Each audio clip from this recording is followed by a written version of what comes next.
আজকে দুর্নীতিবাজ বেরোজেনকে তারা ধরতে পারে না, আবার বলে তার সাথে আমাকে কোনো সম্পর্ক নাই।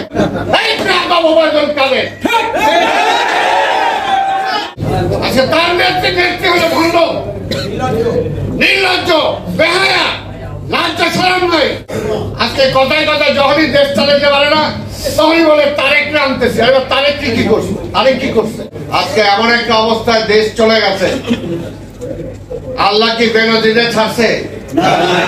ছাড়ছে? আওয়ামী লীগ কি চাইলেও তার পাশে দাঁড়াইতে পারতেছে?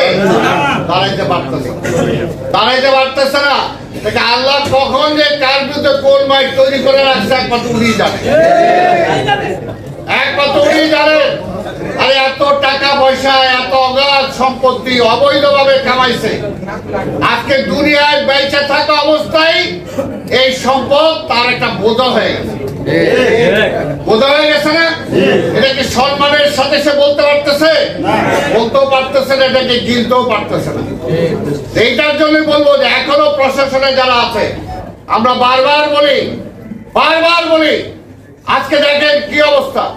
আজকে বেনজির তো পালাইছে, আমাদের নেতারা তো দেশ থেকে বাইরে যাইতে হলে ওই এয়ারপোর্টে কতক্ষণ বসে থাকতে হয়। আজকে দুর্নীতিবাজ বেনজিরকে তারা ধরতে পারে না, আবার বলে তার সাথে আমাকে কোনো সম্পর্ক নাই। এই কাবে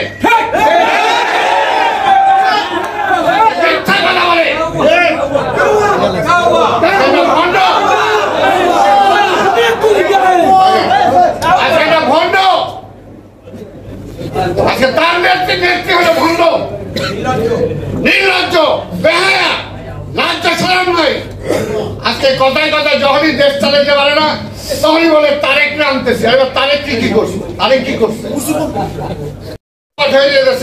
ব্যাংকগুলো খালি হয়ে যেতেছে। এই পরশুদিনও দেখলাম ইসলামী ব্যাংকের বোল্টের থেকে সোনা চুরি হয়ে গেছে, চুরি হয়ে গেছে। কারা করছে? এটাও করবে তারেক। এইটাও বিএনপি। কয়েকদিন আগে ঝড় আইছিল, বললো এইটাও বিএনপি আনাইছে ঝড়। নিজেরা দেশ চালাইতে পারে না, পাশাপাশি এমন একটা অবস্থা হয়েছে যে আজকে দেশটাকে তারা একদম কি বানিয়ে দিছে, জাহান্নাম বানিয়ে দিছে।